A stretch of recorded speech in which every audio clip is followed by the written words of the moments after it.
The Manfredi Tower rose above the city skyline like a blade wrapped in glass and steel, 47 stories of polished arrogance that announced to everyone who saw it that power didn't need to shout, it simply existed. I had walked through its revolving doors every morning for 11 months, always 5 minutes early, always with my head down, always invisible. That was the secret to surviving here. Invisibility. But this morning, I was late. 23 minutes late, to be exact, and every second of that delay had been purchased with pain that still radiated through my ribs with each breath I tried to take quietly. The elevator ride to the 39th floor felt interminable, the soft classical music doing nothing to calm the frantic beating of my heart. My reflection stared back at me from the polished brass doors, a woman I barely recognized, with shadows under her eyes that no amount of concealer could hide and a stiffness in her shoulders that screamed of secrets she was desperate to keep.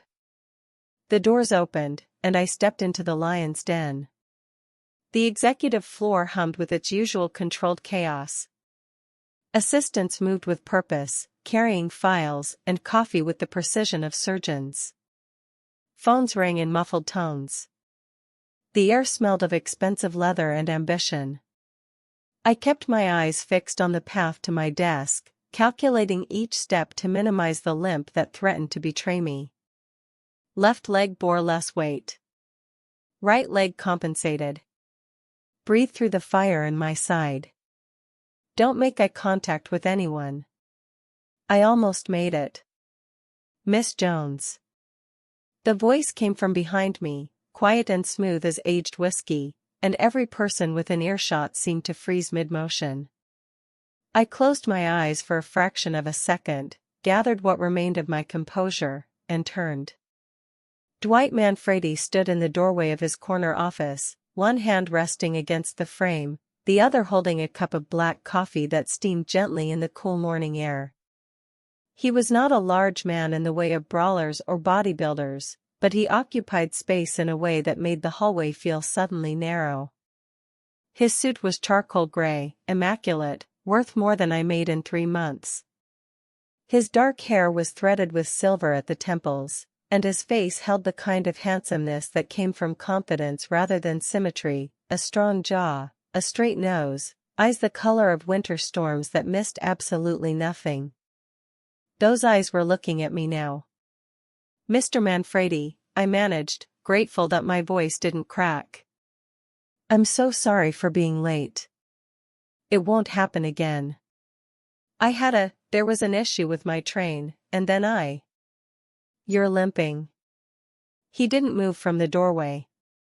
Didn't raise his voice.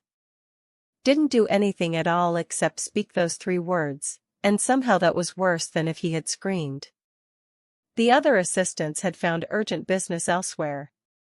The hallway was empty now except for him and me and the terrible silence between us. I fell, I said quickly, too quickly.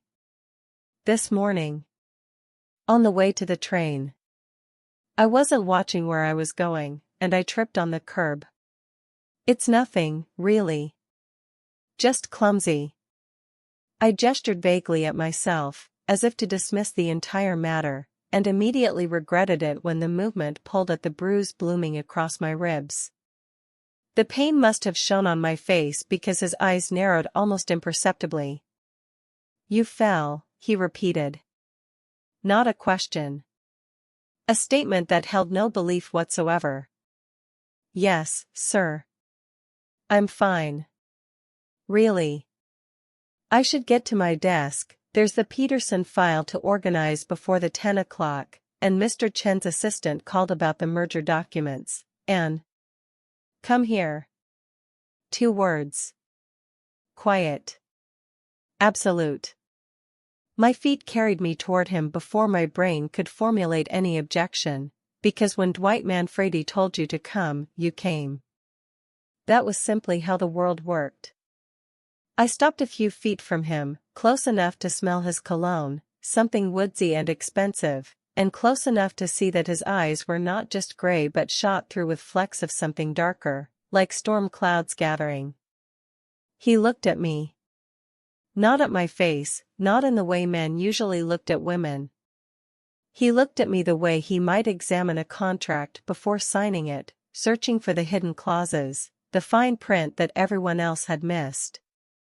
His gaze traveled from my eyes to my jaw, where I knew the bruise was barely visible beneath the foundation I had layered on this morning. Then down to my wrist, where the cuff of my blouse hid the fingerprints Liam had left 2 nights ago.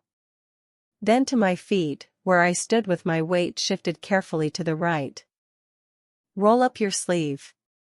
My heart stopped. Then started again at double speed. Mr. Manfredi, I really need to. Your left sleeve. Roll it up. His voice hadn't changed. Still quiet, still smooth, still utterly without aggression. But there was something underneath it now, something that made my skin prickle with awareness. Not fear, exactly. Something else. Something that recognized, with terrible certainty, that this man saw things other people didn't. I couldn't move. He waited. 30 seconds passed. A minute. The clock on the wall ticked loudly in the silence, each second marking my failure to obey, my inability to lie well enough, my complete and utter exposure before a man who could destroy me with a single phone call. Finally, he stepped forward. I flinched. It was involuntary, instantaneous, a reflex born of months of conditioning. Liam's hand raising. Liam's voice sharpening. Liam's fist connecting with my ribs, my jaw, my stomach. My body remembered what my mind tried so desperately to forget. Dwight Manfredi stopped moving. Something crossed his face, there and gone so fast I couldn't name it, and when he spoke again, his voice was even quieter than before. So quiet I had to lean in to hear him. Who did this to you? The question broke something inside me. Not cleanly, not dramatically, but in the way a hairline crack spreads through porcelain, invisible until the right pressure is applied. I felt my eyes burn with tears I refused to shed, felt my throat close around the words I couldn't say, felt the shame rise hot and terrible up my neck and into my cheeks. No one, I whispered. I told you. I fell. He looked at me for a long moment. Then he did something I didn't expect. He stepped back. Gave me space. Returned to his doorway, his coffee, his carefully constructed distance. But his eyes never left my face. You're a good secretary, Miss Jones, he said quietly. You're efficient. Discreet. You show up on time every day, and you do your work without complaint or attention. Do you know why I notice those things? I shook my head, not trusting my voice. Because in my experience, people who try to be invisible usually have something to hide. And people who have something to hide are either a threat to me, he paused, letting the weight of the words settle between us. Or they're someone who needs my help. I haven't decided which one you are yet. He turned away then, walking back into his office, and I thought for one dizzying moment that I had been dismissed. That the Inquisition was over. That I could return to my desk and my files and my carefully constructed invisibility. He stopped at his desk, set down his coffee, and looked back at me through the open doorway. Get the Peterson file, he said. Bring it to me in 15 minutes. And Miss Jones? Yes, sir? If you need help, real help, my door is open. Not because I'm kind. Because I don't like seeing things broken that were meant to be whole. He sat down then, dismissing me completely, and I fled to my desk on shaking legs, my ribs screaming in protest, my mind screaming louder. Because in that moment, I understood 2 things with perfect, terrible clarity. The first was that Dwight Manfredi knew I was lying. The second was that he wasn't going to let it go. And somewhere beneath the fear and the shame and the pain that wrapped around my body like a second skin, a tiny, dangerous part of me was glad. 3 days passed, and Dwight Manfredi said nothing more to me about bruises or limping or the lies I had told in his doorway. He treated me with the same professional distance he always had, requests made through the intercom, documents returned with brief notations, meetings scheduled with precision. The normalcy of it should have been a relief. Instead, it felt like waiting for the other shoe to drop, for the moment when his patience would run out and he would demand answers I couldn't give. Liam was waiting for me when I got home that night. He sat on the steps of my apartment building like he belonged there, all easy smiles and casual posture, and anyone walking past would have seen a handsome young man waiting for his girlfriend. That was the cruelty of him, the way violence lived inside such an ordinary package. He stood when he saw me, brushing off his jeans, and the smile he gave me didn't reach his eyes. "You're late," he said. "I've been waiting for an hour, babe. My key doesn't work anymore." I stopped 10 feet from him, close enough to seem compliant, far enough to have a chance if I needed to run. The street was quiet, dusk settling over the neighborhood like a held breath. "I changed the locks," I said. "You know why?" He laughed. Actually laughed, as if I had told a joke. "Still mad about the other night? Come on, Cora. You know I didn't mean it. You just know how to push my buttons." The bruises on my ribs throbbed in agreement with his lie. "You need to leave, Liam. We're done. We've been done." He moved then, faster than I expected, and before I could step back he had my wrist in his hand, gripped tight enough to grind the bones together. His face was close to mine, his breath warm and sour from whatever he'd been drinking. "We're done when I say we're done. You understand me? You don't get to walk away. You don't get to hide behind new locks and pretend I don't exist. I will always exist, Cora. I will always be right here, waiting for you to remember that you belong to me." He released me just as suddenly, stepping back with that smile back in place, and walked away down the street as if nothing had happened. As if he hadn't just reminded me, in the most terrifying way possible, that running was not an option. I made it inside my apartment, made it through the door with the new locks, made it to the bathroom before I fell apart. My wrist was already bruising where he'd grabbed me, a perfect circle of purple rising beneath the skin. I pressed my back against the cold tile and slid down to the floor, pulling my knees to my chest, and let the tears come. In the morning, I covered the new bruises and went to work. I was at my desk by 8, answering phones, organizing files, being invisible. The routine was the only thing holding me together, the only part of my life that made sense. Here, I was Miss Jones, efficient secretary. Here, no one touched me. Here, for a few hours, I could almost pretend I was safe. At noon, Vito appeared at my desk. He was Dwight's shadow, a man of few words and constant presence, built like someone who had spent his life learning to hurt people and had gotten very good at it. His face was all hard angles and old scars, and I had never seen him smile. He set a takeout container on my desk without being asked. "Eat," he said. "I have a sandwich in the break room. Eat this." He walked away before I could argue, and I sat there staring at the container like it might explode. When I opened it, I found pasta that smelled like it came from the Italian restaurant 3 blocks away, the one where reservations took weeks and entrees cost more than my daily wage. There was no note, no explanation, nothing to indicate who had sent it. But I knew. I looked toward Dwight's office, door half closed as always, and saw him on the phone with his back to me. He didn't turn around. Didn't acknowledge me at all. But the pasta was hot and rich and exactly what I needed, and I ate every bite with tears I couldn't explain burning behind my eyes. That night, Liam was waiting again. Different spot, same smile, same casual violence hiding beneath the surface. This time he grabbed my arm before I could stop him, pulled me into the alley beside my building where no one could see. His hand was in my hair, yanking my head back, and his voice was soft and terrible against my ear. You think changing the locks is enough?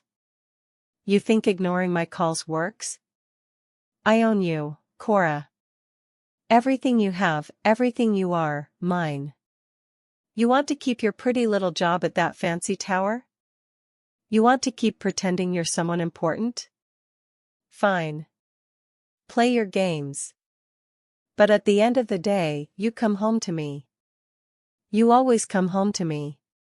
He left me there, shaking, pressed against the alley wall, and I stayed until my legs could hold me again. The next morning, I couldn't hide it. The bruise on my jaw was too dark, too obvious, and no amount of makeup could fully conceal it. I kept my head down walking to my desk, avoided eye contact with everyone, prayed that today would be the day Dwight Manfredi forgot I existed.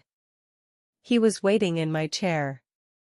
Sitting at my desk like he owned it, which, technically, he did, with my half-empty coffee cup in his hand and an expression on his face that made my blood run cold.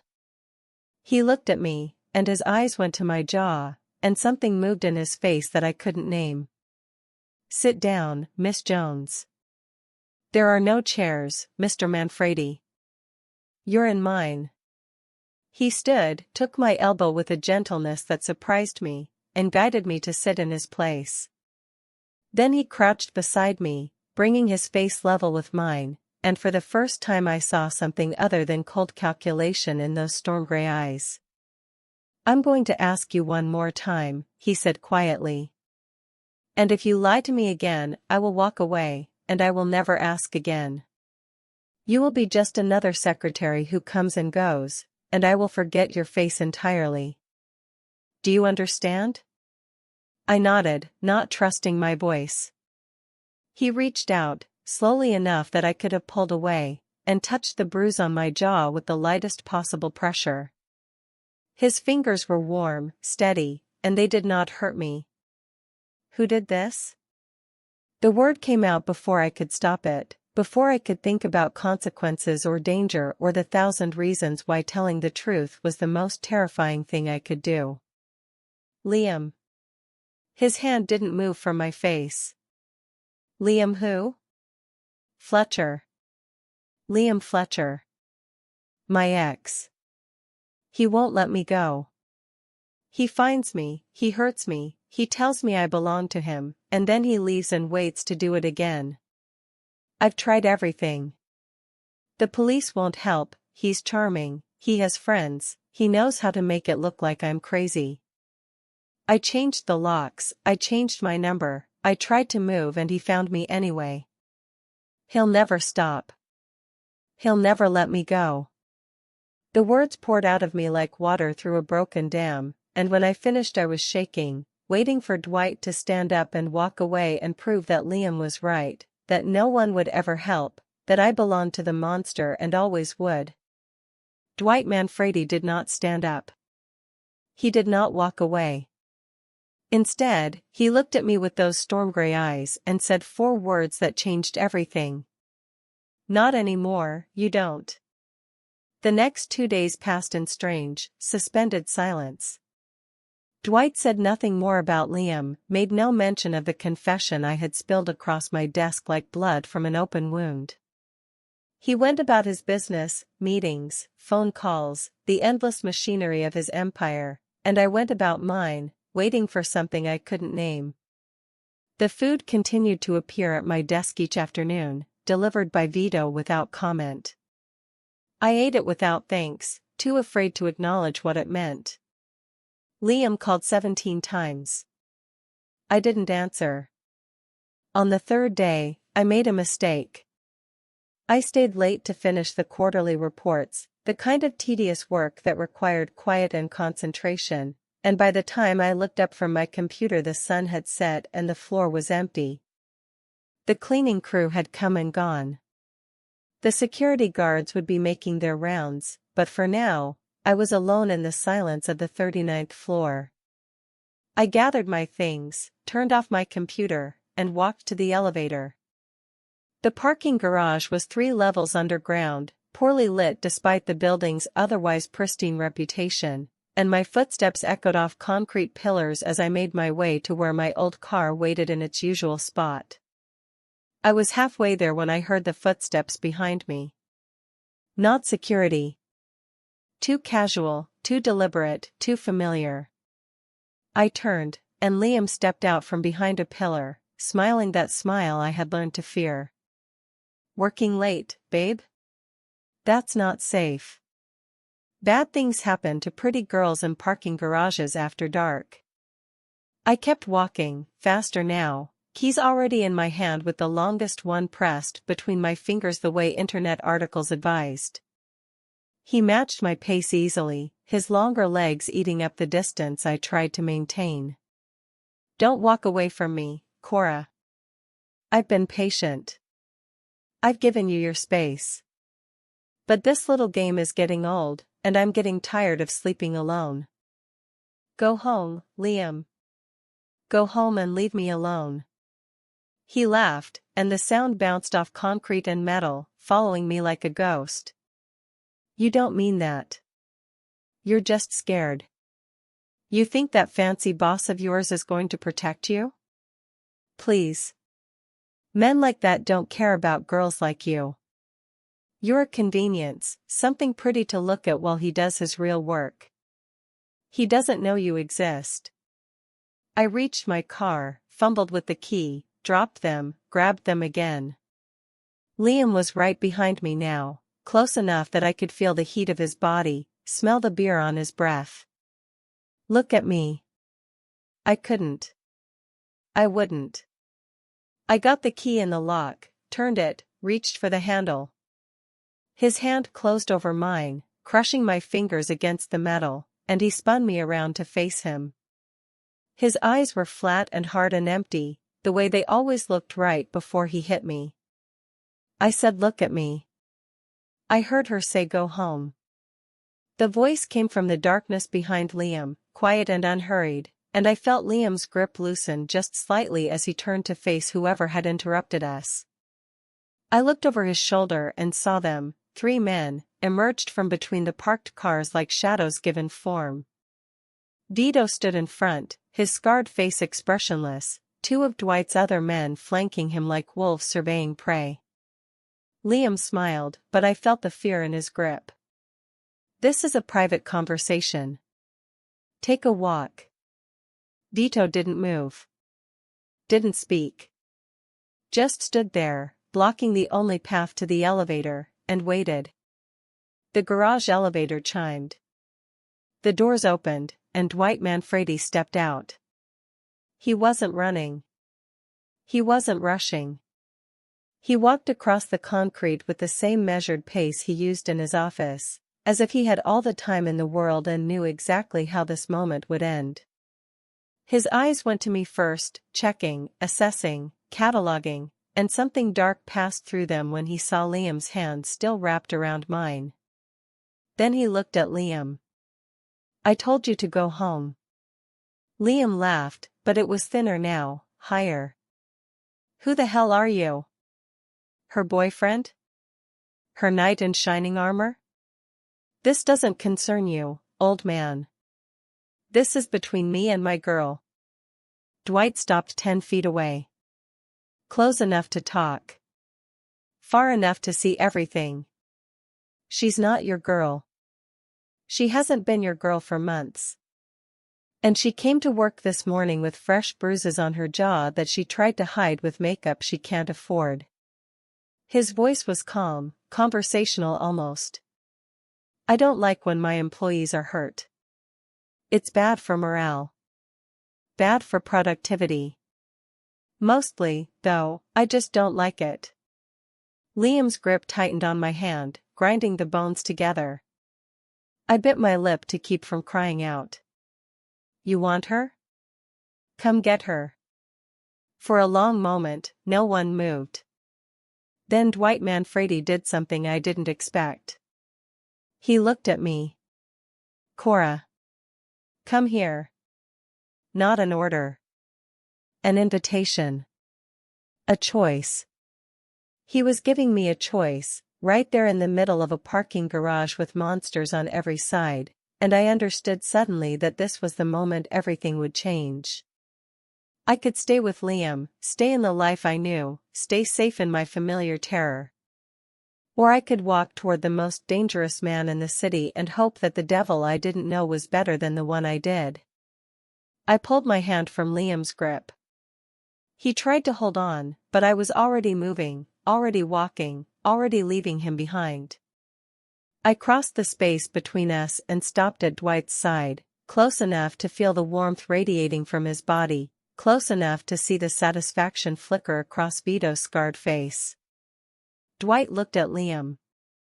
Is this the man who hurt you? My voice came out steady, stronger than I felt. Yes. Dwight nodded once, a small motion, and then he turned to me and took my elbow with that same impossible gentleness. Vito will take you upstairs. My driver will bring your car home tomorrow. Go to the penthouse, take a hot shower, eat something. I'll be there soon. I should have argued. Should have asked questions. Should have done something other than walk toward the elevator with Vito's hand at my back, leaving Liam alone in the garage with Dwight Manfredi and two very large men. I didn't argue. The elevator doors closed behind me, and the last thing I saw was Dwight stepping closer to Liam, his voice too low to hear, his posture relaxed and easy and utterly terrifying. Vito took me to the penthouse. The shower was hot, the food was warm, and I sat on a couch worth more than my car and waited for the devil to come home. He walked in 2 hours later, alone, his suit immaculate, not a hair out of place. He poured himself a drink, sat in the chair across from me, and looked at me with those storm-gray eyes. He won't bother you again. I should have been afraid. Should have asked what that meant, what he'd done, what price would come due for this rescue. Instead, I asked the only question that mattered. What do you want from me? He considered the question for a long moment, swirling the amber liquid in his glass. I want you to sleep without dreaming of him. I want you to walk into my office tomorrow morning without makeup caked on your face. I want you to stop being afraid. He set down his glass and leaned forward, elbows on his knees, eyes never leaving mine. I've spent 20 years building an empire on fear, Cora. I know its weight. I know its cost. And I'm tired of seeing it in the eyes of someone who deserves to feel safe. I didn't know what to say to that. Didn't know how to process a monster who wanted to slay other monsters on my behalf. So I said nothing at all. I just sat there, on his couch, in his penthouse, and let myself feel something I hadn't felt in years. Safe. The penthouse existed in a world I had only ever seen in magazines. Floor-to-ceiling windows framed the city like a living painting, the lights below glittering against the darkness and patterns that made no sense from this height. The furniture was all clean lines and muted colors, expensive without being flashy, and everything smelled faintly of Dwight's cologne and the leather of the books that lined an entire wall of his study. I had been here 3 days, and I still felt like a trespasser. He gave me a room. My own room, with a door that locked from the inside and a bathroom bigger than my old apartment's kitchen. Closet doors slid open to reveal clothes in my size, tags still attached, chosen by someone who knew my measurements better than I did. When I asked how, Dwight simply said, "I pay people to notice things," and walked away. I didn't leave. Not because he forbade it, he never did, never locked the door, never told me I couldn't go. But because every time I thought about stepping outside, I remembered Liam's hands on my wrist, his breath against my ear, his promise that he would always find me. Dwight had said he wouldn't bother me again, and some part of me believed him, but the fear didn't disappear just because the threat did. It lived in my bones now, a familiar companion I didn't know how to release. So I stayed. I watched Dwight Manfredi from the edges of his world, learning the rhythms of his life like a student studying a dangerous text. He rose before dawn, made his own coffee despite having people who would gladly do it for him, and spent the first hour of every day reading reports that arrived in unmarked envelopes. He took meetings in his home office, voices low and intense, and I learned to identify the difference between business discussions and the other kind, the kind that involved territory and debts and men who didn't show up for meetings anymore. He was always gentle with me. That was the part one couldn't reconcile. The man who gave quiet orders that sent men scrambling, who received whispered updates with the same expression he might use to discuss the weather, who had taken Liam somewhere in that parking garage and returned alone and unmarked, that man asked me each morning how I had slept. He made sure I ate. He left books he thought I might like on the coffee table, and when I asked how he knew I loved historical fiction, he said, "Your desk. You keep a paperback in the bottom drawer." He noticed everything. One night, I couldn't sleep. The city lights through my window painted shadows on the ceiling, and every small sound from the building made me flinch, waiting for danger that no longer existed. I wandered to the kitchen in search of tea and found Dwight sitting at the island in the dark, a glass of whiskey in front of him, dressed in nothing but sweatpants and an old t-shirt that clung to the muscles of his chest. He didn't seem surprised to see me. "Tea," he said. Not a question. Cabinet above the coffee maker. "There's honey in the pantry if you want it." I made my tea in silence, the kettle's soft whistle the only sound in the darkened kitchen, and then I sat across from him at the island with my hands wrapped around the warm mug. He looked at me, and in the dim light from the city beyond the windows, his eyes were softer than I had ever seen them. "Can't sleep?" "Too quiet," I admitted. In my old place, there was always noise. Neighbors fighting, traffic, sirens. Here it's like the whole world is holding its breath.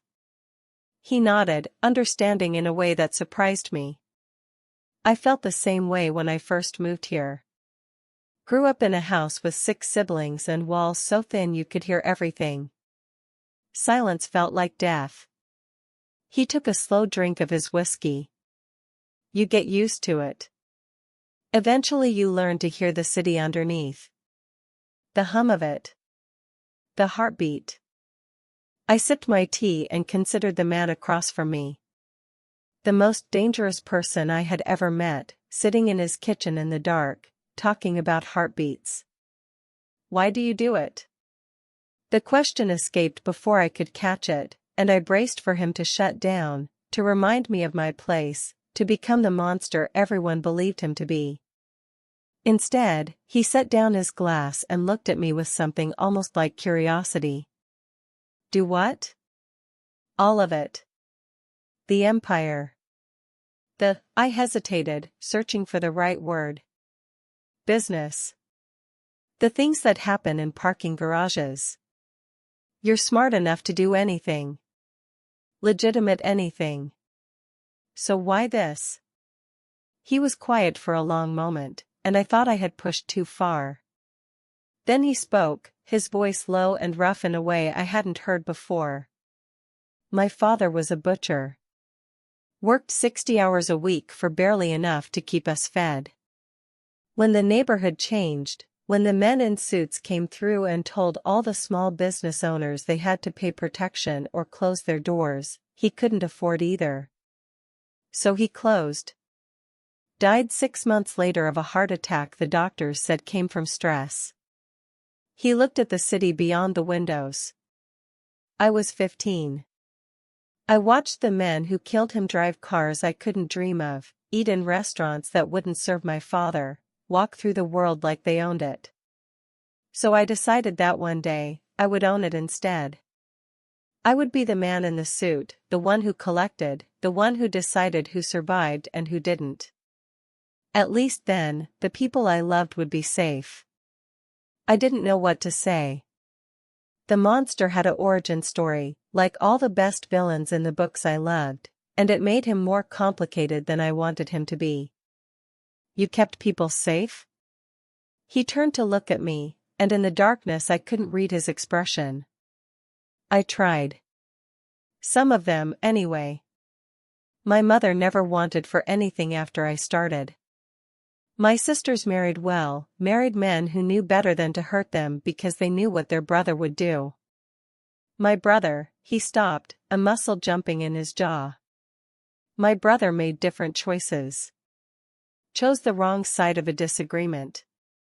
I couldn't save him from that. What happened to him? He died. Because of me, indirectly. Because of choices I made and enemies I created. He picked up his glass again, swirling the amber liquid. You learn, in this life, that you can't save everyone. You can't even save most people. But sometimes, he looked at me, and his eyes held something I couldn't name. Sometimes you get one. One person you pull out of the dark and keep there. And if you're lucky, that's enough to make the rest of it bearable. I understood then. Understood why he had noticed my bruises, why he had pushed, why he had sent Vito with food and Liam into whatever darkness waited in that parking garage.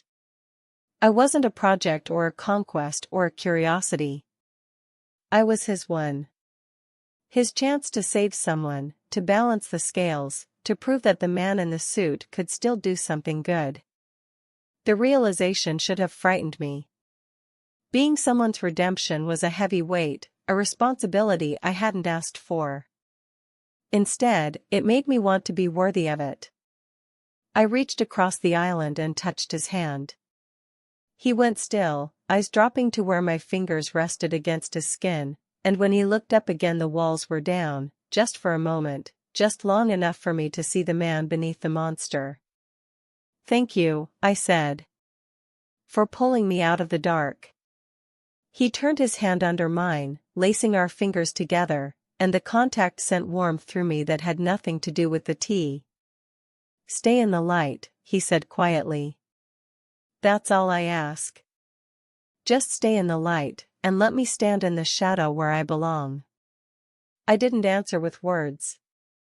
I leaned across the island and kissed him. It was soft, tentative, a question more than a statement. He went completely still for one heartbeat, two, and then his free hand came up to cup my face with that impossible gentleness, and he kissed me back like I was something precious, something worth protecting, something worth being good for. When we finally pulled apart, the city lights still glittered below us, and the silence didn't feel like death anymore. It felt like beginning. 3 weeks in the penthouse changed me in ways I was still discovering. I slept through the night now, mostly, and when I woke from nightmares Dwight was always there, sitting in the chair by my window, reading reports in the dark, ready to remind me that I was safe.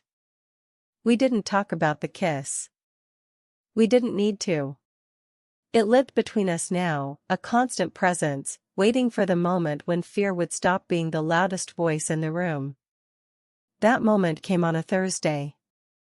I was in the kitchen, attempting to make something resembling breakfast, when Vito arrived without knocking. His face was different than I had ever seen it, tighter, harder, with something that looked almost like fear in his scarred eyes. He spoke to Dwight in low, rapid Italian, words I couldn't follow, but the meaning was clear in the way Dwight's jaw tightened and his hand stilled on the coffee mug. Liam's associates had found out what happened in the parking garage.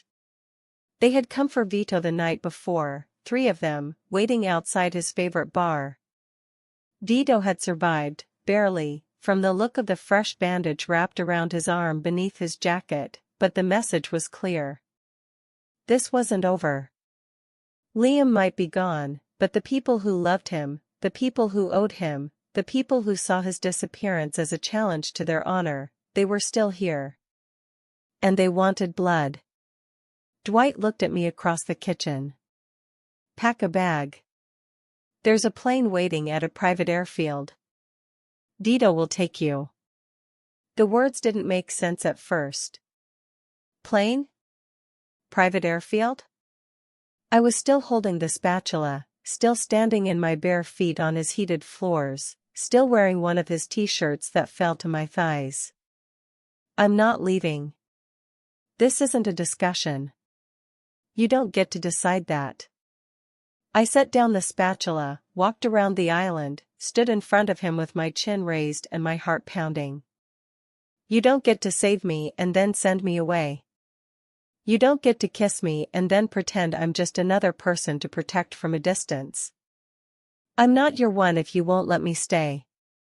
Something moved in his eyes. Frustration, maybe. Fear, definitely, the same fear I had seen in Vito's face, the fear of losing someone you couldn't bear to lose. If you stay, you could die. If I leave, I'll die anyway. Just slower. Just from missing you instead of from bullets. The silence stretched between us, heavy with everything we hadn't said, everything we had been too afraid to name. Vito waited by the door, watching the street below through the windows, giving us what privacy he could. Dwight reached out and pulled me against him, his arms wrapping around me like he could shield me from the world itself. I can't lose you, he whispered against my hair. I've lost everyone else. I can't lose you too. Then don't. Keep me. Let me stay. Let me stand beside you in whatever comes.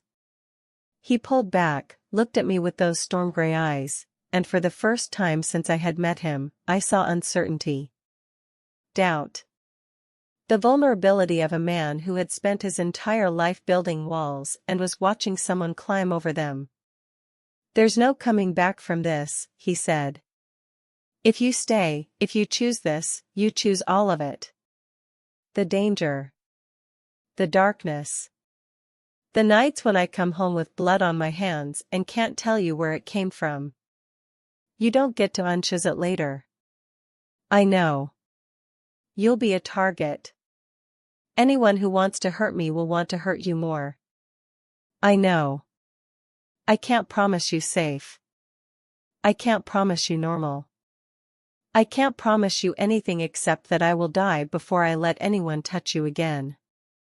I reached up and touched his face, felt the roughness of his jaw beneath my fingers, saw the way he closed his eyes at the contact like it was the only peace he ever found. That's enough, I said. That's more than anyone else ever gave me. He kissed me then, hard and desperate and full of promise, and when he pulled back his eyes were clear again. Certain. The monster was back, but so was the man, and I loved them both in ways I was only beginning to understand. Vito, he said without looking away from me. Get everyone.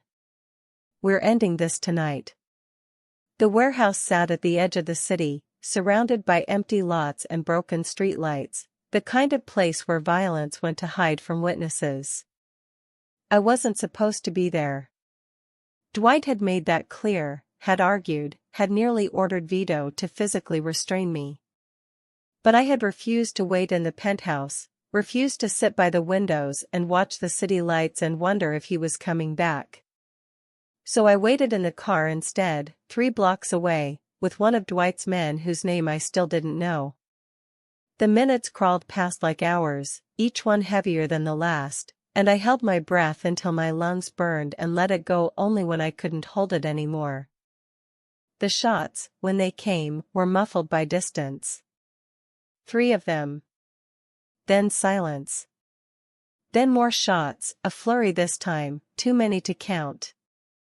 Then nothing. I was out of the car before the nameless man could stop me, running toward the warehouse in shoes that weren't made for running, my heart hammering so hard I could feel it in my throat. He caught me before I reached the door, wrapped his arms around me and held me back, and I fought him with a strength I didn't know I possessed. The door opened. Dwight walked out. He was limping slightly, one hand pressed to his side, and his suit was ruined with blood that I prayed wasn't his. But he was walking. He was alive. He looked up, saw me fighting against his man, and something broke across his face that I had never seen before. He crossed the distance in seconds, pulled me into his arms, held me so tight I couldn't breathe. "I told you to stay in the car. I don't listen." He laughed, actually laughed, right there in front of a warehouse full of bodies and the men who had helped him make them. His blood soaked into my clothes, warm and terrifying, but his heartbeat was steady against my ear, and that was all that mattered. "It's over," he said quietly. "They're gone. All of them. It's over." I pulled back, looked at his face, saw the exhaustion and the relief and something else, something that looked almost like hope. "Come home," I said. "Come home and let me take care of you for once." He nodded, let me guide him toward the car, let me press my hand against his side to slow the bleeding. His men watched us go with expressions I couldn't read, but Vito, bleeding from a fresh cut above his eye, leaning on another man for support, Vito smiled. Just slightly. Just enough.